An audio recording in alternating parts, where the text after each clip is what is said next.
Welcome back, it's me, Lou. I'm here for another action figure unboxing and review, and today from Hasbro in their Marvel X-Men Legends, X-Men line. I got a little tongue twisted.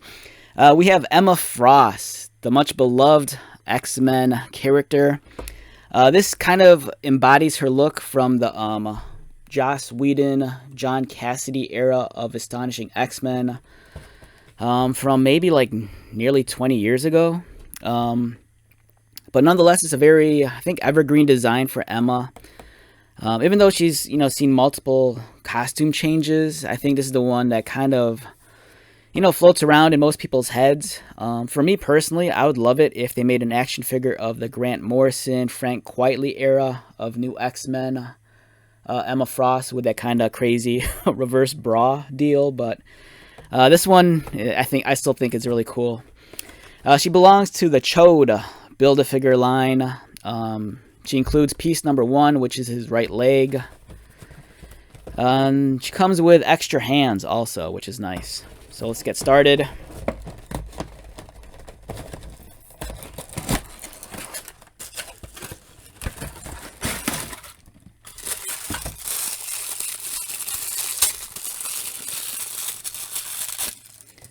Alright, so we have the Build-A-Figure piece.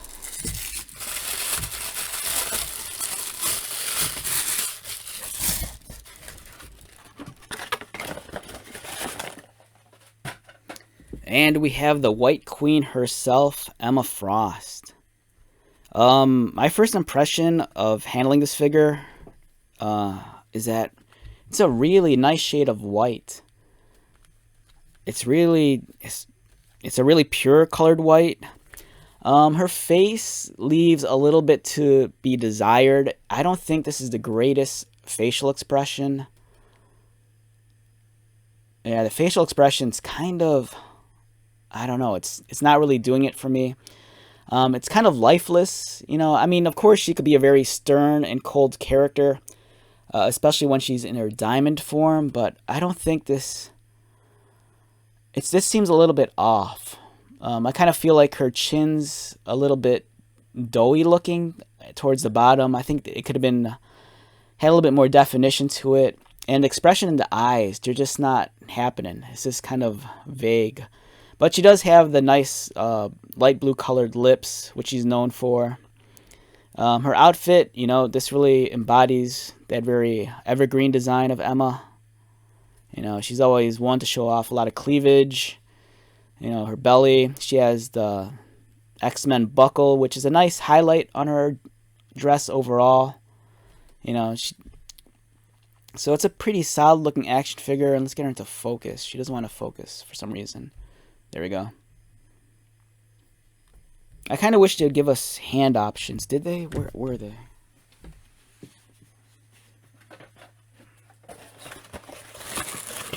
I can't.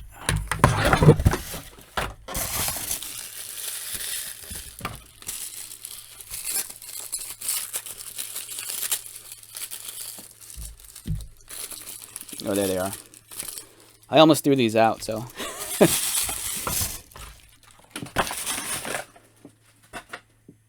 Alright, so don't be an idiot like me. Make sure you take the hands out, and here are the 2 different hand options. I kind of like... I think I want to go with both open hands. I think they're a little bit more expressive, especially with a character like her.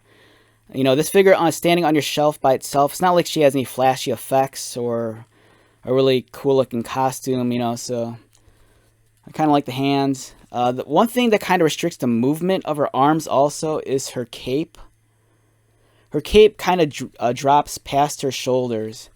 So if you want to move her arms, they're going to be kind of hindered by this, which is unfortunate. I kind of wish they found a better way of doing it, but I think this is probably the best option as opposed to like using a cloth cape. I do prefer the plastic cape over cloth just because it's a nice clean sculpt and it looks less like a doll then. But yeah, just be aware, this is going to kind of hinder the movement, and I don't think this unplugs from her chest. As you can see, the cape's attached to her top, which restricts the movement. But overall, it's a fantastic looking figure. You know, I think it could use some improvement in the face. The shade of white is really nice. The pinless design on the knees is excellent. So overall, fantastic looking figure. Is this my favorite Emma figure so far? Not really, but I think it's the one that embodies her most, you know, common look. Here's another take on the same version of Emma. This one is produced by Diamond/Marvel Select. The Marvel Select figures is a larger scale. They're a little bit more like miniature statues that feature some articulation. This was fine for its time, but it's definitely dated. You know, the face sculpt again, not that great, but you know, embodies the same look. You know, she is missing the belt, and then her pants is a lot lower waisted. You know, it's a much more sexier look. We also have the Toy Biz figure based on the same costume design. But this is Emma in her diamond form. So keep in mind, I think is this Toy Biz or is this Hasbro? Oh, this is Hasbro. So this is early Hasbro Legends. If you're familiar with the older Hasbro Legends stuff, the articulation was horrendous, especially around the legs and hips, because it kind of utilized that weird ball joint. But this is Emma in her diamond form. So it's kind of cool to see two different versions of the White Queen produced by Hasbro. You know, this one's so many years later than the original one.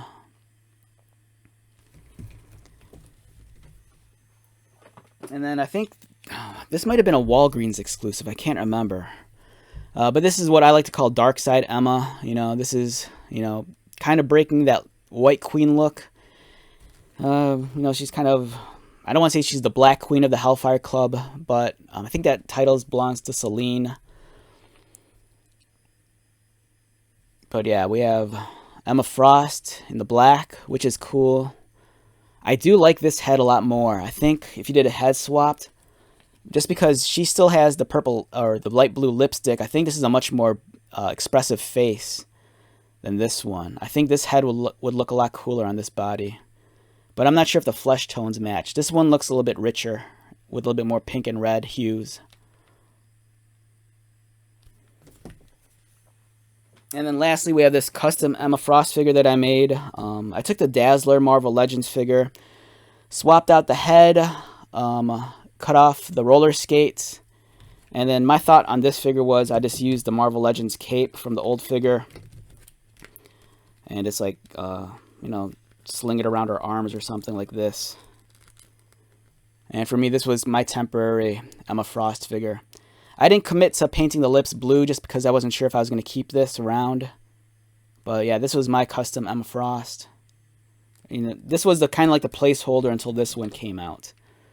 You know, I think this figure is great. The only downside, like I said, is the articulation. Her cape's going to limit her arm movement, and I'm not too crazy about the face. You know, I think the hair sculpt is great, but I think the face could have been a little bit more expressive.